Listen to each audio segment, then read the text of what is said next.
Bienvenidos a Través de la Niebla, un podcast en el que vamos a hablar de misterio, casos sin resolver, enigmas, eventos de esos que no tienen explicación. En definitiva, todas esas cosas que de vez en cuando lees, escuchas o vives y que se quedan siempre contigo. Otro podcast, efectivamente, y es que sabemos que solo con el extraño viaje hacemos que nos echéis de menos. Así que aquí estamos.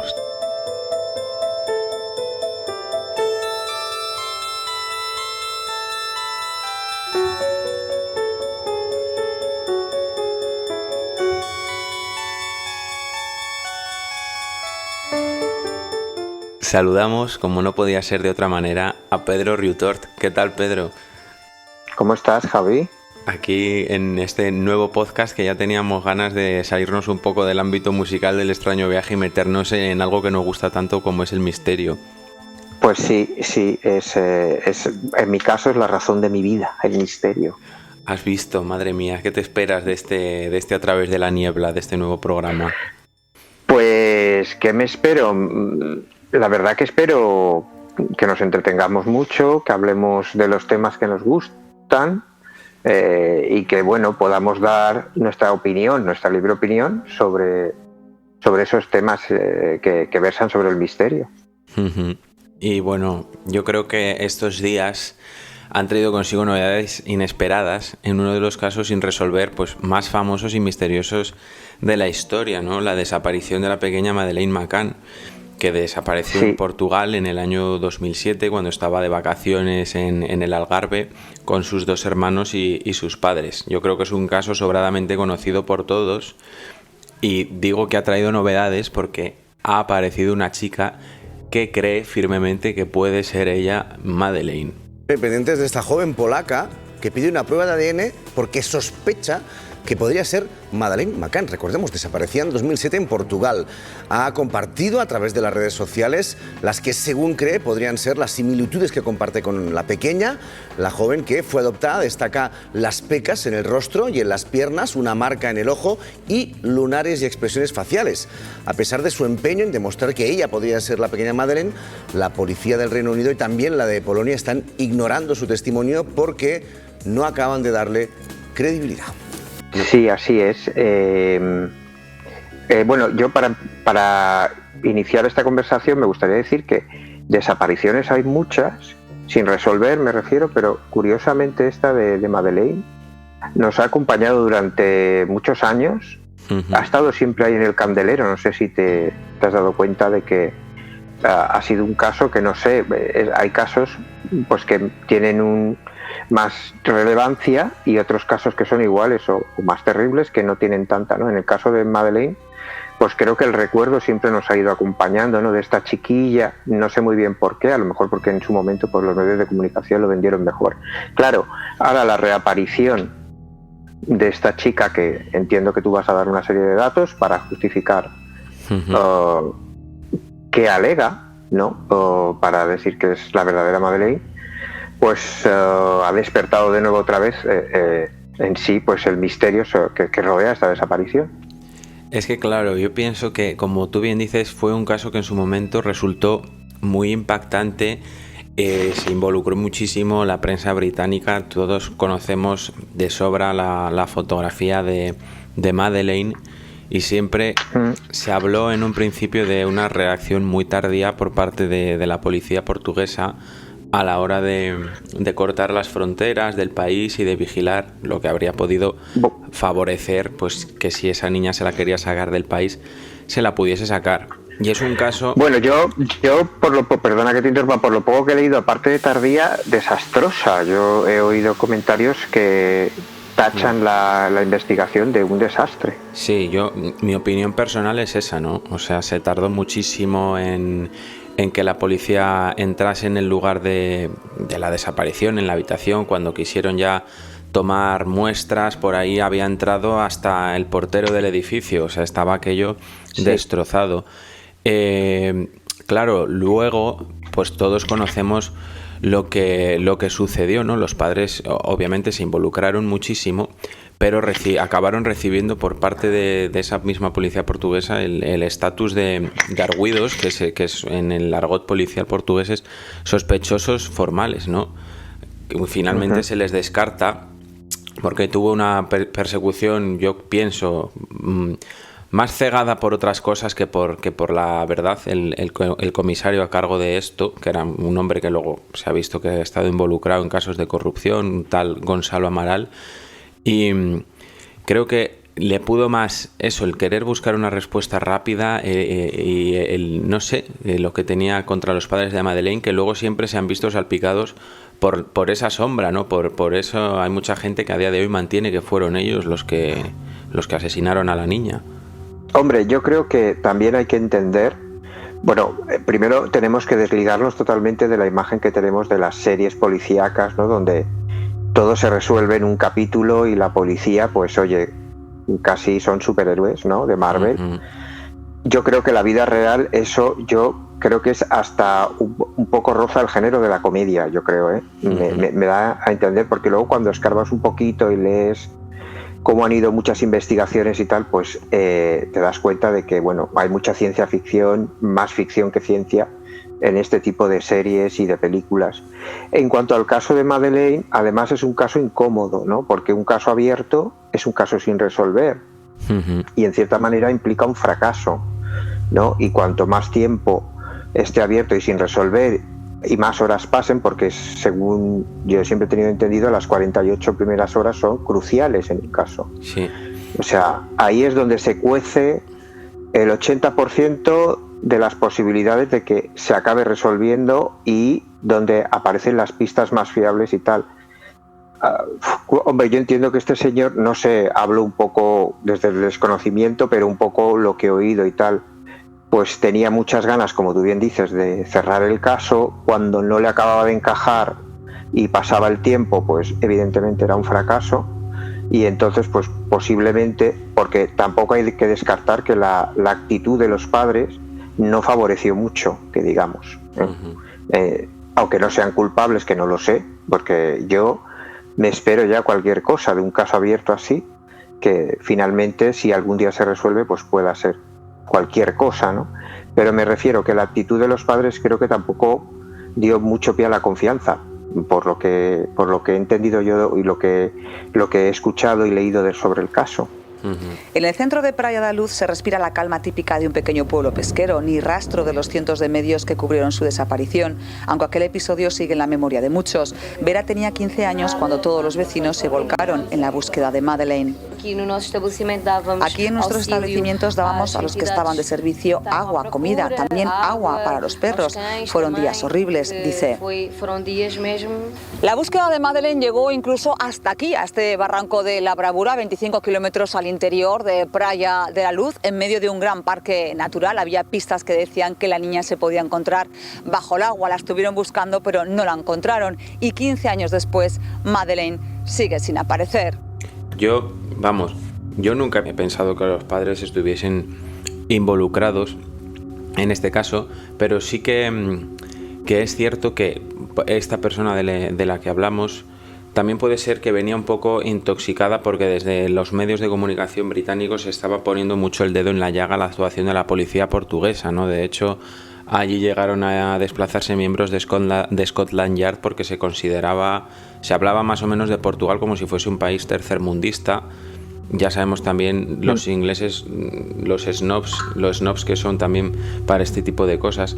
Y a lo mejor eso también pudo favorecer una animadversión por parte de la gente de Portugal, incluso de los miembros de la propia policía, hacia la familia de la pequeña. Ya sabemos que los medios de comunicación muchas veces tienen culpa de errores judiciales de este tipo porque nos contaminan. A mí se me viene a la cabeza el caso Vaninkoff, cuando se condenó a Dolores. Por ejemplo, sí, a mí también me venía, cuando estabas comentando esto, me venía directamente ese caso, porque ese caso es un caso de lapidación social,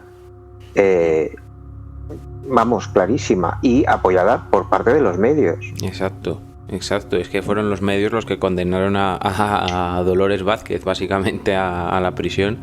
Y si ese hombre no hubiese asesinado a Sonia Caravantes, creo que recordar que se llamaba, años después, esa mujer seguiría en la cárcel a día de hoy. Claro, es que aquí lo curioso, que es lo que yo decía, cuando un caso queda abierto, es un estorbo, ¿no? Y fíjate tú que nunca se hubiera resuelto, yo estoy seguro, si no es por la casualidad. Entonces, por eso digo un poco así con tono de humor negro que roza a veces un poco la comedia, ¿no? Porque no se resolvió por procedimientos policiales o procedimientos de investigación, sino se resolvió un poco porque, mira, saltó la liebre en un momento y creo que el mismo asesino se confesó asesino también ahora no recuerdo el nombre de la chica esta, ¿no? Entonces, sí, de Rocío Bánico. Quiero decir, de Rocío Bánico, que es un poco, no sé yo, todas las puertas, en el caso que nos ocupa hoy, que es el de Madeleine, para mí a día de hoy están todas las puertas abiertas. Yo tampoco creo que los padres, pero esto no es un acto, quiero decir, no es una cuestión de fe, es una cuestión de hechos. Claro. Yo tampoco creo, desde la credibilidad, que puedan ser los padres, pero si lo fueran, si hubieran sido o finalmente saltara esa liebre, pues oye, todo está abierto, ¿no? Todo puede ser. Claro. Es que aquel que nos esté escuchando y haya visto el documental de Madeleine o haya leído un poco sobre el caso, pues siempre sale lo mismo, ¿no? Que si los perros de la policía habían olido, habían rastreado un olor a muerto en el coche que habían alquilado los padres, que si... había rastros de sangre, que si había rastros de sangre, que si los padres, como el padre era cardiólogo, la madre enfermera, que si usaban un tipo de calmante para dormir a los niños. Luego es que esto se ha hasta relacionado con el caso del Pizzagate aquel, de los Podesta y toda la pederastia hasta de Estados Unidos, que hasta se había hablado de que era una red que involucraba hasta Epstein. Bueno, teorías en internet pues hay de todo tipo, ¿no? Sí, a mí eso ya del Pizzagate ya me cuesta más. Claro. Entrar ¿sabes? Me cuesta mucho. Yo ya creo que eso ya es pues literatura social, no sé. Pues eso. Lo que sí es verdad que se encontraron, como tú bien dices, restos en el coche de sangre, creo que era y tal, pero bueno. Hablando del caso Alcácer, que no viene al caso, valga la redundancia, sí, no se encontró un solo pelo en el coche, nada, no se encontró absolutamente nada que inculpara directamente, si no creo recordar mal, a Ricard y a Anglés. O sea, quiero decir que por restos, pues oye, no sé hasta qué punto yo aquí ya, igual hablo de la ignorancia, pero una vez que se encuentran restos de sangre, pues no sé qué grado de culpabilidad puede llevar eso, ¿sabes? Porque yo puedo dejar rastros en un coche, no limpiarlo bien y eso no sé, bueno, en fin, ya. Que me estoy yendo por las ramas. Pero el caso es que, claro, los padres siempre han investigado con la teoría de que confiando en que su hija siga viva, ¿no? Y el caso había estado en punto muerto bastante tiempo y en los últimos años pues han sucedido varias cosas que lo han puesto otra vez en boga.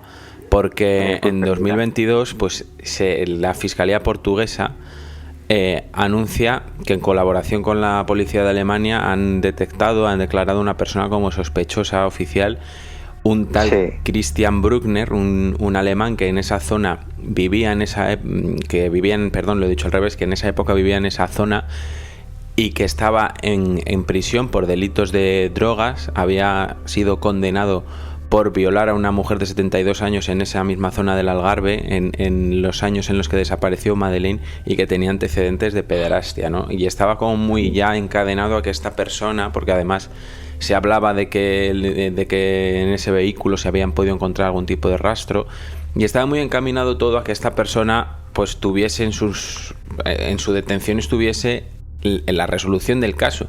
Las autoridades alemanas Imputan a Bruckner el secuestro y la desaparición de Madi, pero a petición de Portugal. ¿En qué datos se basa la justicia portuguesa? Bueno, han trascendido muy pocos datos. Lo único que sabemos es que la Fiscalía Portuguesa de Faro, en un comunicado, comentaba esa imputación oficial por parte de las autoridades alemanas. Ha sido a petición de una cooperación internacional por parte de las policías que han estado investigando este caso, es decir, la policía portuguesa, la británica y también la alemana. Es verdad que en los últimos años se había cerrado bastante el círculo en torno a este ciudadano alemán, en torno a Christian Bruckner, que, como comentabais, está preso por tráfico de drogas, por haber violado a una mujer y también por una larga lista de delitos de crímenes de índole sexual. Pero es verdad que el círculo se había cerrado en torno a su figura, entre otras cosas porque Christian Bruckner vivió en el Algarve cuando ocurrieron los hechos, en 2007, cuando ocurrió la desaparición de Madeleine, cuando estaba en el apartamento durmiendo con sus hermanos. Hace 2 años la policía británica, nosotros estuvimos allí en Aldea de la Luz, reabrió el caso buscando más testimonios en la zona. Un amigo de Bruckner comentó que le había comentado que le gustaba entrar en las casas porque había sido acusado de varios robos y que le gustaba quedarse con todo lo que veía. Luego también hace 2 años la policía alemana, como ya comentamos, descubrió en el jardín de la casa de Christian Bruckner un sótano secreto. No sé si recordaréis, si estuvieron buscando pistas que le pudiesen relacionar con el caso de Madeleine, incluso con otros menores. Pero es que resulta que ahora ha aparecido esta joven de 21 años que afirma que es Madeleine y ha solicitado una prueba de ADN para ver si esto es verdad, porque según ella tienen muchas lagunas de sus pasados, sus padres se niegan a darle el certificado de adopción, se niegan a hacerse pruebas de ADN porque tal.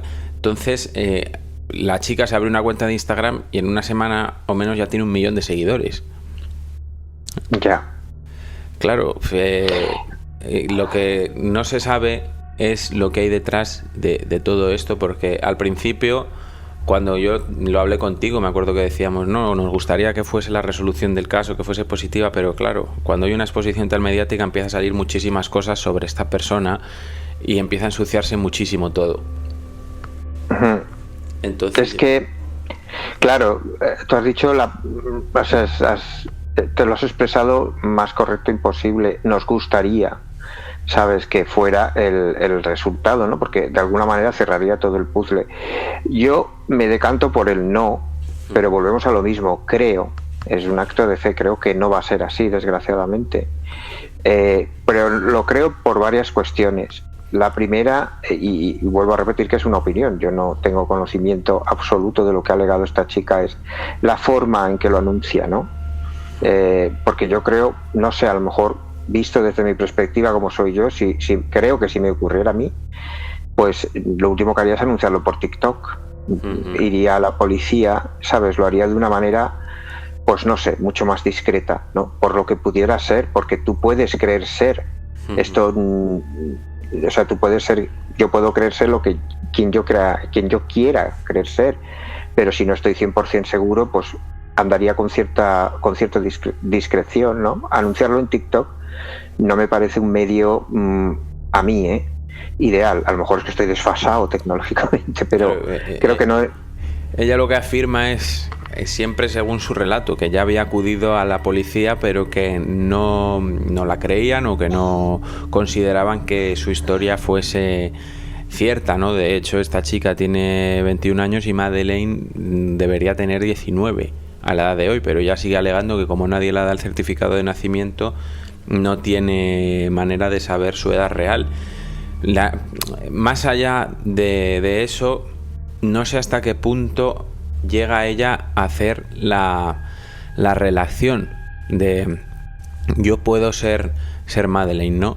Ella comentaba que había sufrido abusos de pequeña, que había tenido abusos y que esa persona que había abusado de ella era ese pedófilo al que se le había acusado de la desaparición de Madeleine. Y dice que es ahí cuando empieza a hacer la relación, y también porque no tiene recuerdos de su infancia, que no le dan fotos, que no le cuentan cosas. Entonces no sé muy bien yo qué pensar. Bueno, yo te voy a decir una vez que volvemos a lo mismo, un poco la pescadilla que se muerde la cola, ¿no? Esta chica cree ser, ¿no? Pero tiene sus dudas. Yo no sé cómo ha llegado a esta conclusión, porque incluso cuando se practican ciertos medios, entre comillas, ¿no?, o ciertas prácticas para hacer regresiones a tu infancia y tal, a veces una persona puede ser que un recuerdo traumático quede dormido y se despierte, pero también puede ser que de alguna manera el psicoanalista, y esta es una opinión personal, induzca a esa persona a creer que han ocurrido ciertas cosas que nunca han ocurrido. Entonces ya te metes en un tema muy pantanoso, imposible de resolver. Hay películas y literatura sobre este tipo de experiencias en las que hay recuerdos que son inducidos y que nunca han ocurrido. Entonces yo no sé el grado. Claro, he visto a la Virgen, yo puedo decir, he visto a la Virgen, ¿vale? Pues ¿quién soy yo, no?, para decirle a alguien que lo que ha visto no es más que mirando el sol, pues ha tenido un desprendimiento de retina y ha tenido, yo qué sé. Pues un poco voy por ahí, ¿no? Quiero decir, no sé, el pasado de esta chica parece bastante traumático y tal. Volver a ese pasado que está en blanco y negro y con trozos de la película, entiendo yo, un poco desmontados, y pues no sé hasta qué punto tiene cierta credibilidad, ¿no? Habría que efectivamente hacer todas las pruebas que se tengan que hacer y decir que no o que sí es el caso, ¿no? Pero vamos, yo creo que si es un no, que es lo que yo me temo, socialmente no va a ser una gran decepción, pero a nivel personal puede ser un golpe terrible. Si realmente, porque a lo mejor esta chica afirma esto con toda la humildad y bondad del mundo, y realmente está convencida, pero no sé. Socialmente yo creo que también, porque claro, la gente, en cuanto hay un caso que salta a lo público, cada uno cree bueno, ya sabemos cómo funcionan las redes sociales, y a mí me parece que hay espacios como Twitter, TikTok no puedo hablar porque yo ya me he quedado ahí antiguo, pero que son de una toxicidad tremenda. Y entonces, claro, en el momento que ya había millones de teorías, millones de mensajes sobre esta chica, incluso la gente ha encontrado una fotografía de la hermana de Madeleine, que fíjate la privacidad que habían llevado siempre la familia en torno a que no se filtrase nada de sus hijos, pues han encontrado una fotografía y la han comparado diciendo que sí, que se puede llegar a aparecer. Ha aparecido hasta un OnlyFans de esta chica, que ha reconocido tener un pasado en esa industria pornográfica, y había quien decía que para hacerse un perfil en este OnlyFans se necesita un documento de identidad, que para que te lo expedan necesitas un certificado de nacimiento. Entonces ponía un poco en jaque esa historia principal que ella había contado, ¿no?, que nadie le había dado ese certificado de nacimiento. Yo esto no sé si es así o no puedo afirmar, yo me limito a decir lo que he leído. Yo es que como ya estoy madurito para darme de alta en OnlyFans y hacer pornografía, entonces no tengo ni idea, pero lo que quiero decir es que yo me inclino hacia el no por varias razones, y una de ellas es que la memoria es selectiva. Nosotros recordamos el pasado como realmente queremos recordarlo, pero no como fue realmente. Es decir, hay experimentos hechos sobre que todos recordamos un mismo hecho de diferente manera, con variaciones. Entonces, quiero decir, si partimos de esa base, juntamos, según dice esta chica, parece ser una infancia traumática con abusos sexuales y tal, bueno, ahí tenemos todos los ingredientes, ¿no?, para pensar que posiblemente se haya construido una burbuja, ¿no?, entre lo que es muy difícil separar fantasía y realidad, que es lo que yo siempre he dicho sobre la Veneno, que es un personaje que a mí me encanta, pero cuando leía el libro de la Veneno, las memorias, siempre tenía esa sensación de decir qué es verdad y qué es mentira, o sea, de lo que contaba la Veneno, ¿no? Porque la Veneno fue un personaje muy atormentado y ella pues aseguraba que había estado en la cama con Ricky Martin, con personajes muy famosos a los que no podía dar el nombre porque su vida peligraba.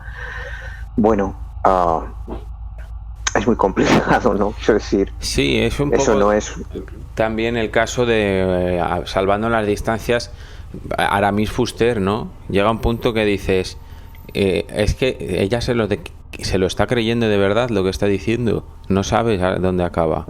Entonces... Claro, es que ahí vamos, que no tiene por qué haber una mala intención forzosamente detrás de todo esto. Puede que sí, que una persona tenga cierta ambición o y haya una mala intención, pero puede que esa persona esté convencida de lo que está diciendo. De hecho, no recuerdo si el término es parafrenia o algo parecido así, que es gente que miente compulsivamente, pero ellos creen al 100% la mentira. Quiero decir que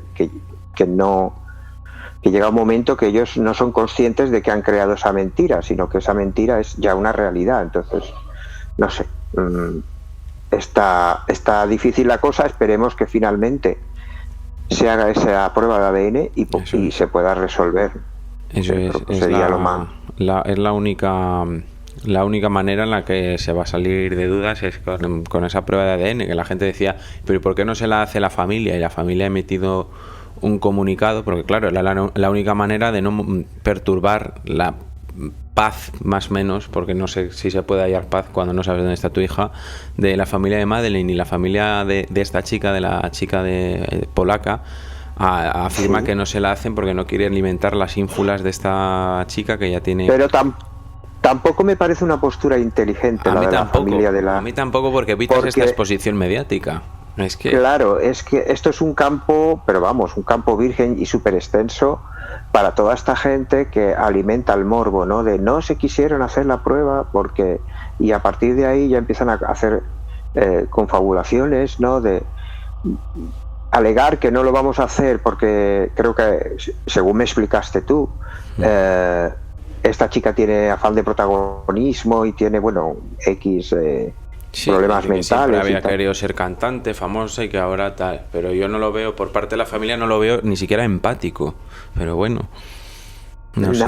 Yo tampoco, no lo veo una postura inteligente. Yo creo que si fuera la familia, pues me sometería a las pruebas.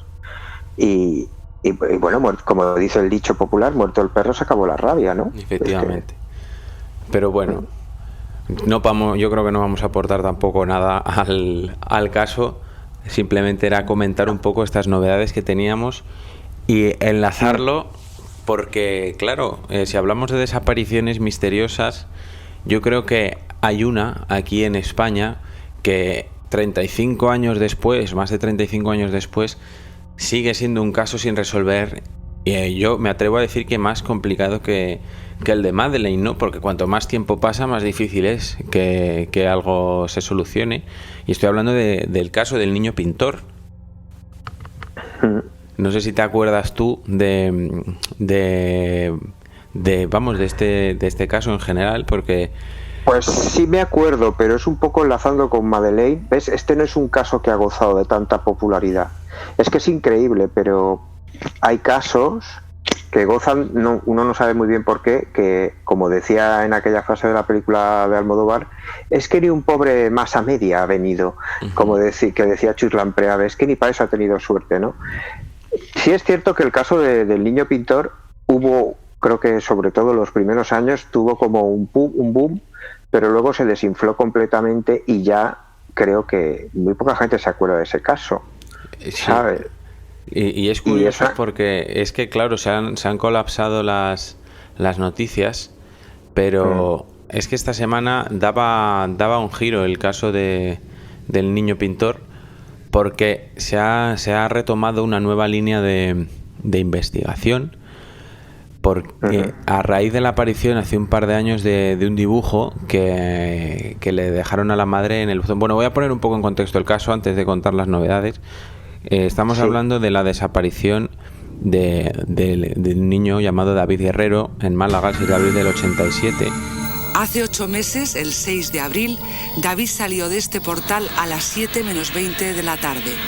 Llevaba una bolsa con sus útiles de pintura y la merienda que ese día no había querido tomar en casa al regresar del colegio. Vino, además me duele aquí, decía que tenía aquí un pellizco, no quiso comer mucho. No, que no era normal en él, porque comía bien, se tomó un yogur, creo, y se fue. Que yo le dije, ¿quiere que vaya yo contigo? Aquel día mismo le dije, dice, no, que yo me voy y se marchó de casa normal. Era un chico que tenía mucho talento para la pintura. De hecho, estaba a punto de exponer uno de sus cuadros en una exposición que era una retrospectiva sobre la Semana Santa que se iba a hacer en Málaga. Ese día le iban a hacer una entrevista. Él salió de su domicilio y se dispuso, es que era al lado, a esperar el autobús para cogerlo, y jamás se le volvió a ver, nunca regresó a casa. O sea, 24 horas después los padres deciden poner una denuncia y no se vuelve a saber nada del niño pintor hasta el día de hoy, 35 años después. Como todos los días, David iba a recorrer estas calles para tomar un autobús hacia el centro. Hoy era un día muy especial, un lunes, y solo el viernes anterior se había inaugurado una exposición en la que por primera vez se exponía un cuadro suyo, al lado de firmas reconocidas de la pintura malagueña. Era el caso de un niño, aparentemente un niño prodigio, era un niño que tenía vocación pictórica desde pequeño y literalmente se lo tragó la tierra. Se dirigía a la galería para volver a ver su cuadro colgado en la pared y tal vez cerciorarse de que no había sido un sueño lo que le había ocurrido el viernes anterior al fin de semana. Pero nunca llegó a la galería La Maison. Allí quedó su dibujo realizado en 7 horas a carboncillo y pastel. Era el Cristo de la Buena Muerte, una copia. Era un caso en que el niño tampoco era de una familia de dinero, o sea, que no era un elemento como vamos a secuestrar a este niño porque este niño nos va a dar dinero. El niño pintor. Nunca más se ha sabido nada de David. Nadie pidió jamás un rescate ni se puso en comunicación con la familia para dar una explicación.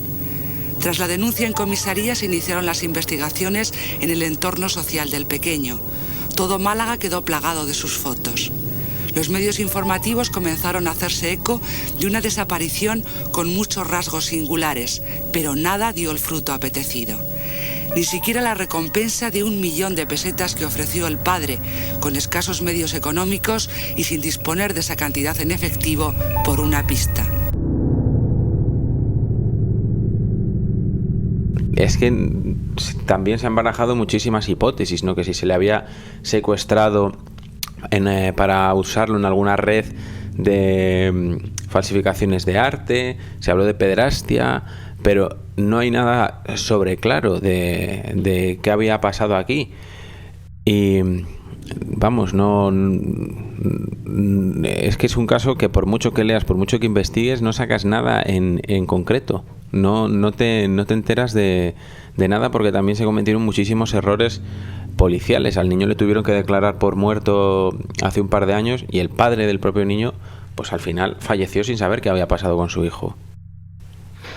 Sí, y además una desaparición que no concluye, según dicen los expertos, es incluso más dolorosa que la conclusión del hallazgo de un cadáver, ¿no? Y que de alguna manera, aunque pueda ser doloroso para los familiares, es contundente, ¿no? Y es un final, es una resolución.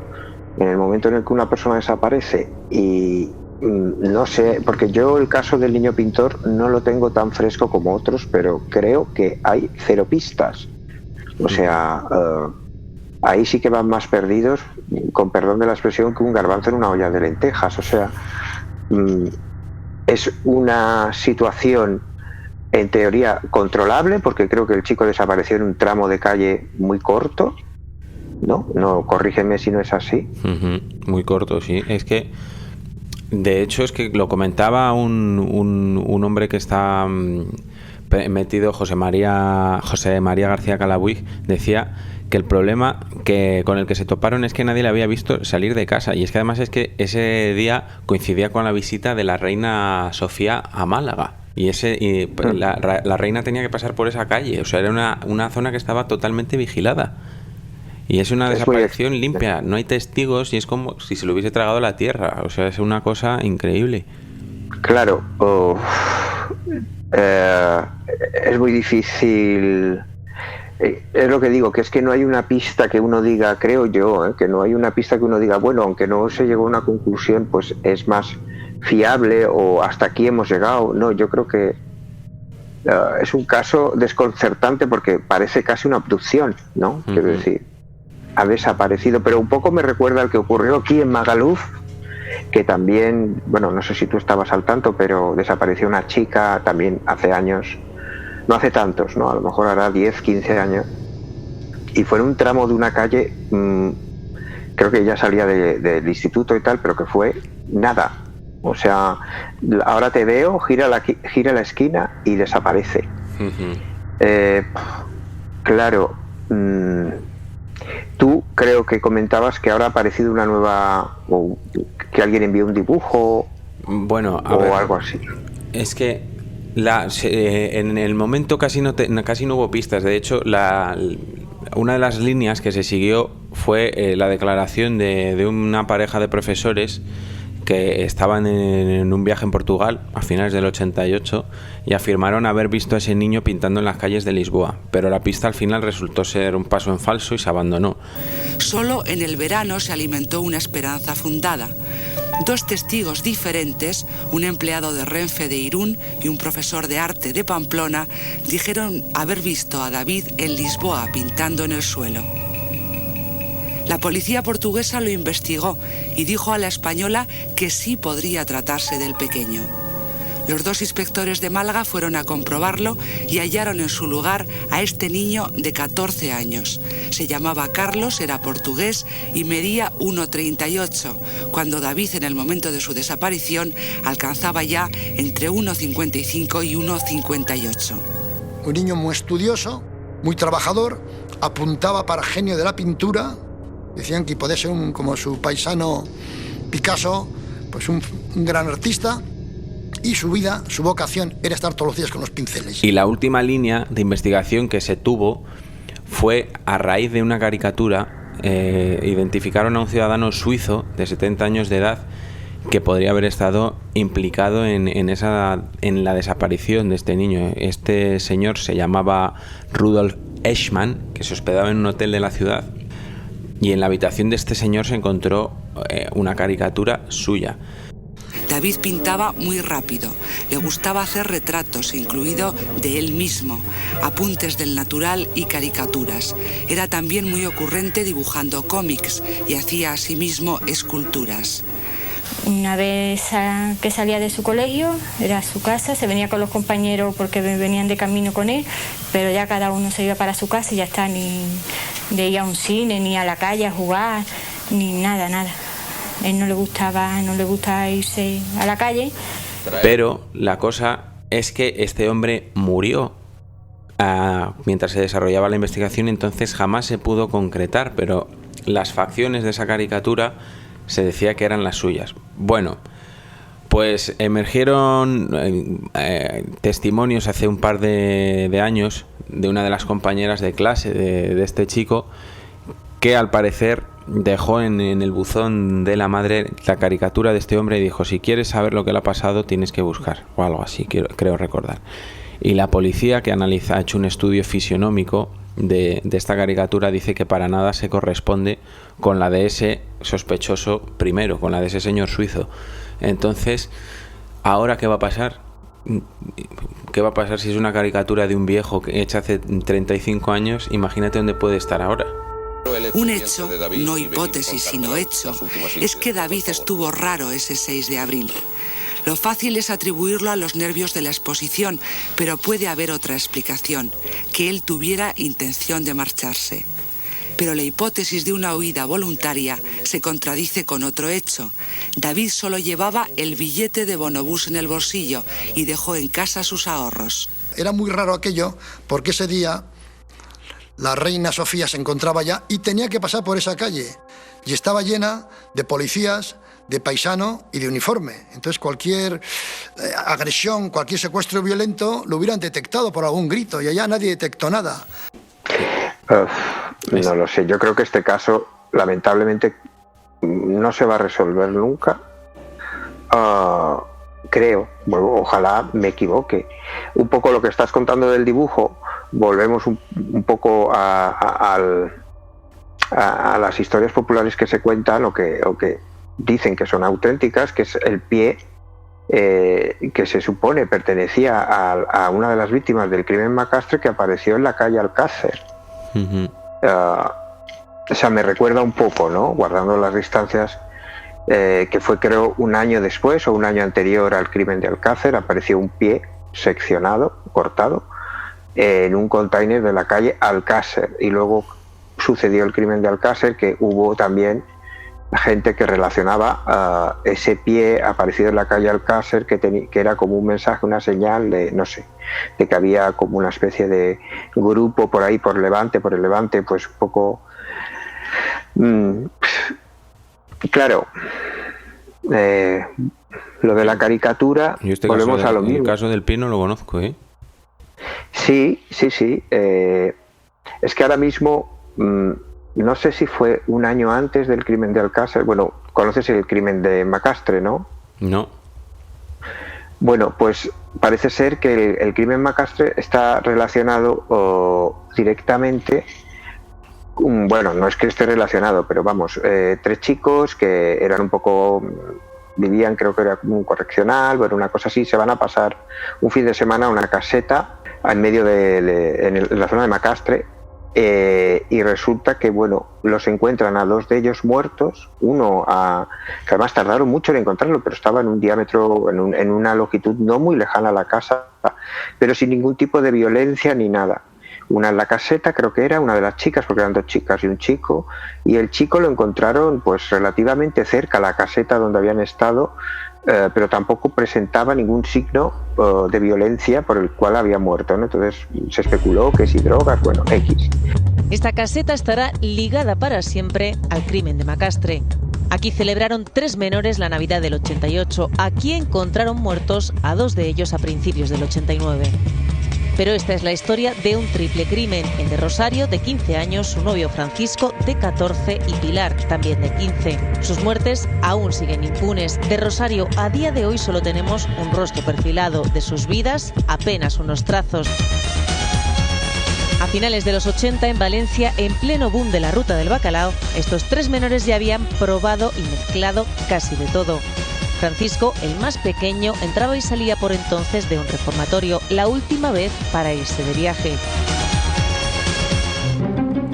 El 14 de enero de 1989, los 3 menores cogen un autobús desde Benimamet hasta Catadau, a 1 hora de camino. Allí tenían una casa para ellos solos. Allí les ven en un bar. 5 días después, el 19 de enero, en la caseta de Macastre, hallan sin vida a Rosario. Nada se sabe del resto hasta que el 6 de abril, a tan solo 500 metros de la caseta, aparece muerto Francisco. Sería en mayo y en otro pueblo en Turís, donde encuentran descuartizada a Pilar. Descubren entonces que un pie hallado meses antes en una calle de Valencia podría ser suyo. Con unas autopsias poco concluyentes y el único sospechoso en libertad, todavía cuesta entender cómo se tardó tanto en localizar el cuerpo sin vida de Francisco, pero más aún, ¿qué hacían los 3 menores en esta caseta de Macastre? Pero faltaba un cuerpo por aparecer, ya que apareció en una zona cerca de un riachuelo. Bueno, estaba como... le faltaba un pie, o no recuerdo muy bien, porque ya hace mucho tiempo. Y ese pie apareció, o se relacionó el pie que apareció en la calle Alcácer, en un contenedor que lo encontró una de las vecinas. Entonces parecía que había como una conexión entre ambos crímenes, pero no sé nunca en qué quedó. ¿Sabes qué te quiero decir? Que quedó un poco como en agua de borrajas. Pero es un crimen que está sin resolver. El de Macastre, sí. Claro, es que estaba leyendo ahora que durante el juicio de Alcácer se le preguntó a Miquel Ricart si tenía relación con este caso. Recordemos que Miguel Ricart era uno de los condenados por el caso Alcácer y que lo negó, siempre negó que hubiesen tenido nada que ver con el caso Macastre. Sí. Y lo que no quiero engañar a las personas que nos estén escuchando y tal, no sé exactamente. Por eso digo que no lo certifico 100% si fue un año antes del crimen de Alcácer o un año después, porque ahora mismo yo no lo recuerdo, pero sí recuerdo que ese pie cortado apareció en un container de la calle Alcácer. Y bueno, evidentemente uno puede pensar qué casualidad, ¿no? Pero para muchas personas que estudian el misterio, las desapariciones, los crímenes y tal, pues fue un claro indicativo de que alguien estaba intentando dar una pista o explicar algo más sobre lo que... O sea, que había algún tipo de red o algo conectado con ambos casos, o que ambos casos estaban interconectados, cosa que nunca se ha llegado a comprobar, y entiendo yo que bueno, pues que igual fue casualidad, ¿no? Pero la verdad que es curiosa si es una casualidad. Pues mira, dice aquí que en ambos casos el número de víctimas y sus edades eran similares, y se enfatizó que el pie de Pilar apareció en la calle Alcácer de Valencia exactamente 4 años antes del descubrimiento de los cadáveres de las niñas. Y pues fíjate, eran 4 años. Y dice, durante el juicio se le preguntó a Miquel Ricard si tenía relación con el caso y se había conducido a la zona por la Guardia Civil durante la búsqueda de Antonio Anglés. Ricard negó vehementemente toda relación con el crimen. También se destacó que el bar de Castadau, donde fueron vistas Pilar y Rosario por última vez en el 89, fue el mismo al que acudió Ricard a comprar bocadillos la noche de los asesinatos del 92. Es un caso que la gente, ¿ves? Volvemos a la popularidad de los casos, a la fama de los casos, ¿no? El caso Macastre, yo ahora no lo recuerdo exactamente, pero el caso Macastre es fascinante.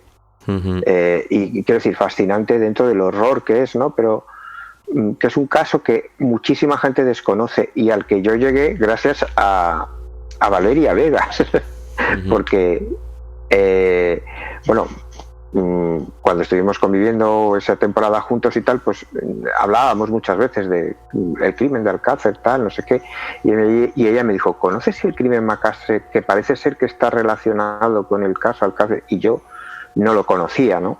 Y entonces me metí un poquito dentro de esos pues esos blogs y tal, y dije, madre mía, esto es alucinante. ¿No?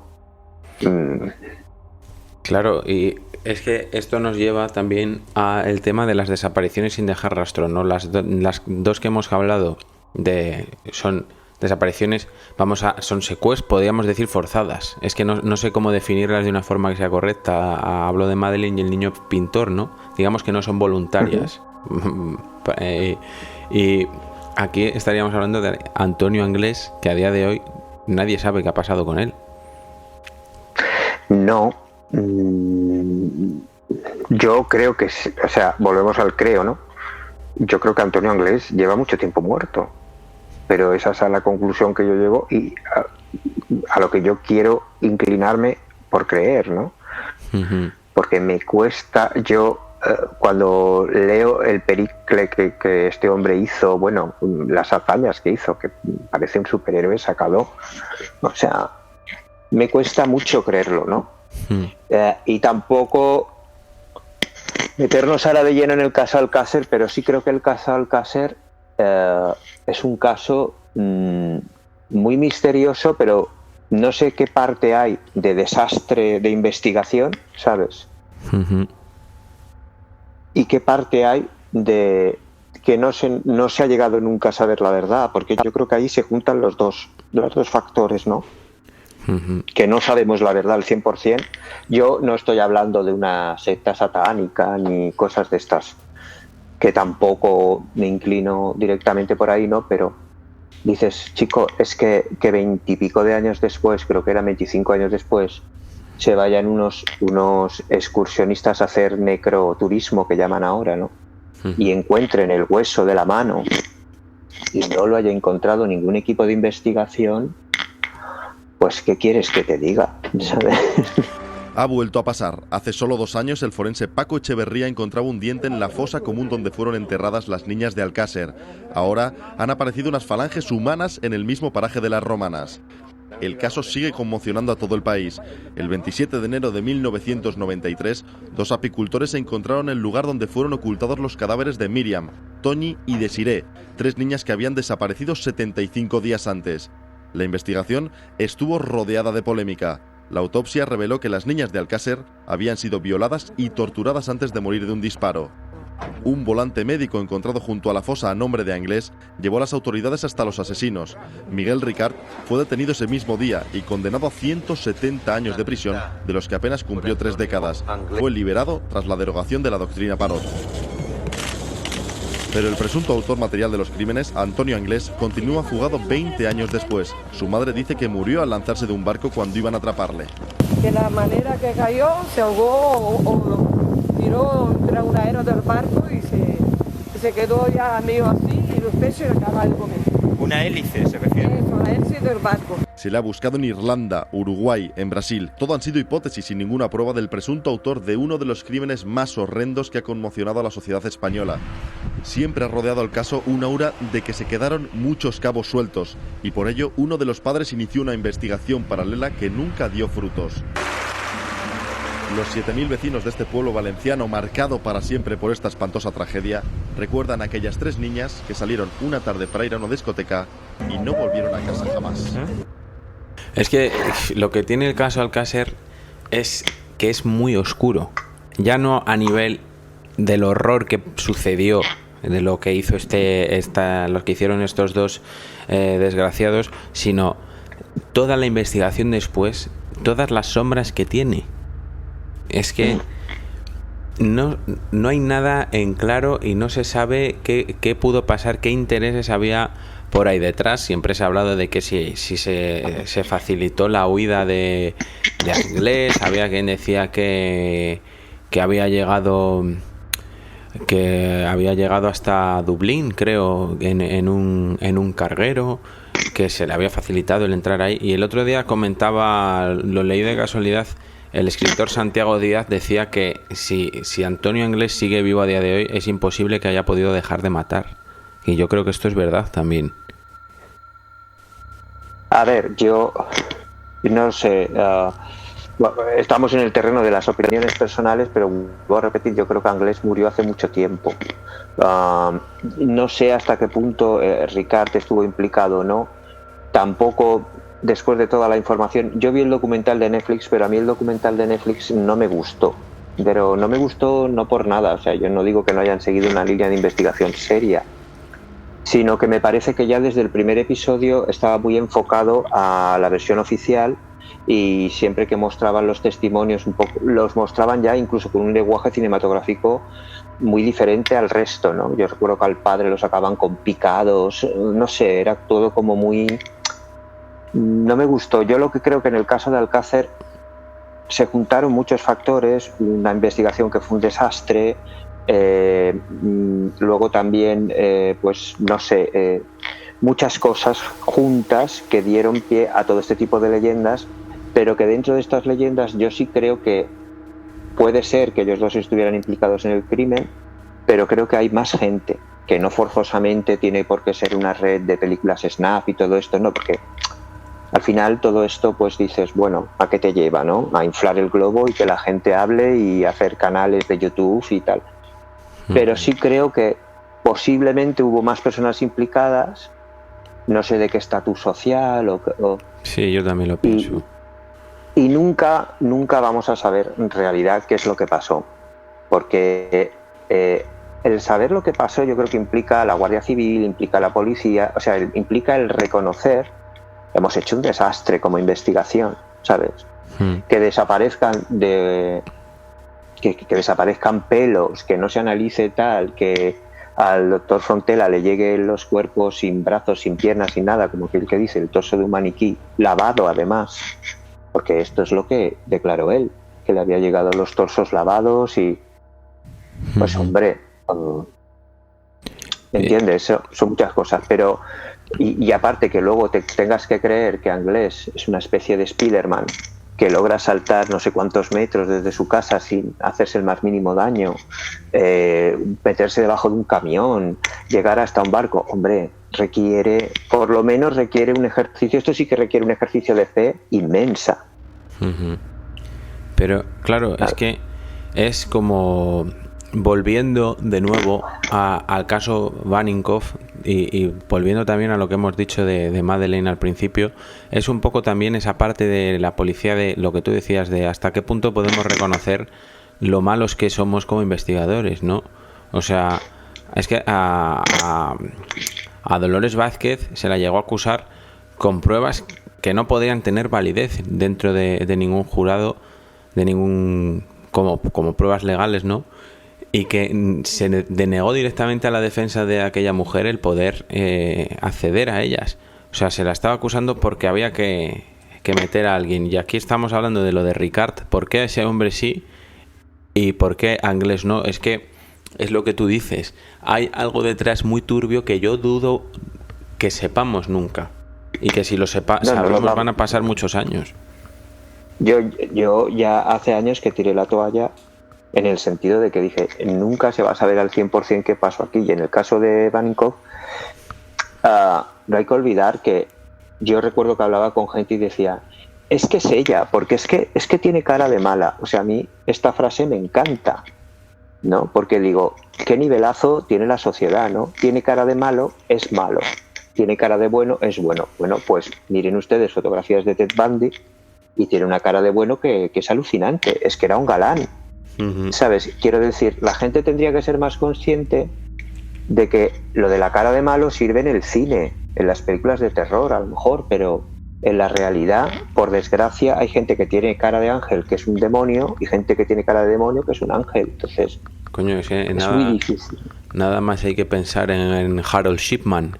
O sea, ¿te acuerdas? Sí. ¿Quién iba a pensar que aquel médico que parecía un poco Robbie Williams iba a haber matado a todas esas personas? Es que claro, y de ahí nacen luego esas frases cuando va al telediario, que es una cosa que me encanta, y resulta que tenía el piso lleno de miembros descuartizados, ¿no? De personas descuartizadas, y le preguntan a los vecinos y dicen, ¡ay, pero si era encantador, si era una bellísima persona, si tenía una cara de buena persona! Es que claro, es que un asesino en serie, cariño, es para decirlo así, no va a ir con un letrero, ¿no? En la cabeza escrita, soy un asesino, cuidado. Lo que el asesino quiere es matar y pasar desapercibido. Sí, ¿no? Mira, me viene a mí, para ir cerrando el programa ya, me viene a la cabeza un caso que a mí me traumatizó muchísimo. Yo creo que luego se inspiraría Sorogoyen en él para que Dios nos perdone, que es el Mataviejas. No sé si te acuerdas tú de aquel. Sí. Fíjate cómo lo haría este hombre para que todas estas mujeres le dejasen entrar en casa. ¿Quién iba a pensar qué tal? Y luego, ¿a cuántas llegó a matar? Es que no me acuerdo bien, pero una salvajada lo de este señor. Por eso, lo que digo yo que tenemos que acostumbrarnos a que muchos casos no se cierran y no se van a cerrar nunca. Bueno, en el caso de Alcácer, pues tenemos ya 2 malotes, ¿sabes? Popularmente son ellos y ya está, pero está claro que si uno empieza un poco a leer toda la literatura y todo lo que hay alrededor, pero ya no me refiero a foros, páginas web y tal, sino un poquito. Yo tuve ocasión de tener el libro que publicaron, José Antonio Blanco creo que fue, con fotos del...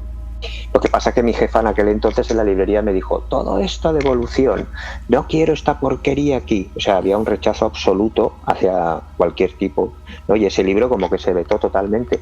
Pero bueno, tuve la ocasión, unas horas de leer un poco por encima y quedé alucinado. Dije, madre mía, qué desastre, ¿no? O sea, todo era... lo poco que pude llegar a leer de ese libro, pues dije, la verdad que si esta gente tiene razón, ha sido un caso muy mal investigado. Fatal. Terrible. Pero bueno, con esto cerramos, si te parece, este primer programa de A través de la niebla. Que... Creo que no hemos, por mi parte, creo que no hemos aclarado nada. No, pero claro, el que quiera buscar teorías y tal, es que está YouTube lleno. Es que si te pones a hablar de todo, si en una semana que llevamos con lo de la supuesta Madeleine ya habrá millones de páginas, imagínate lo que hay de Alcácer, lo que hay de Vanínkov y lo que hay de todo. Es que es increíble. Es que, por ejemplo, lo de Vanínkov a mí me impresiona que a día de hoy la madre de Rocío sigue afirmando que la culpable es esta mujer, Dolores Vázquez, no el condenado. Es que es increíble. Está convencida, que además el documental, que a mí me encantó, me pareció un 10. La verdad, me gustó muchísimo. Deja la postura de la madre muy clara. O sea, ella sigue convencida de quién es la asesina y creo que esta mujer morirá con esa creencia vamos, no la van a poder mover, ¿no? Ya lo decían, no hay muro más difícil de derrumbar que el que se forja uno mismo, ¿no? Exacto. Pues, mentalmente lo tiene muy claro, ¿sabes? Sí. No sé, en fin. Bueno, Pedro, ¿qué es lo que hay? Con esto nos despedimos hasta el próximo programa, que va a ser de alturas, te lo anticipo ya. Así que... ¿Ah, sí? ¿De alturas de qué tipo? De alturas de aviones. Uy, madre mía. Así que hasta el próximo programa, Pedro, muchísimas gracias por estar aquí con nosotros. Gracias a ti. Nada, darme la oportunidad de expresar una opinión que no es más que eso. Y nada, invito a la gente que, si tiene interés por estos temas, pues que investigue por su propio pie, y ahora esperar a ver que si llegamos a algún resultado con lo comentaremos. Con lo de la chica esta, ¿no? Lo comentaremos. Claro. Muchas gracias, Pedro. Un abrazo muy fuerte. Otro para ti y que vaya bien.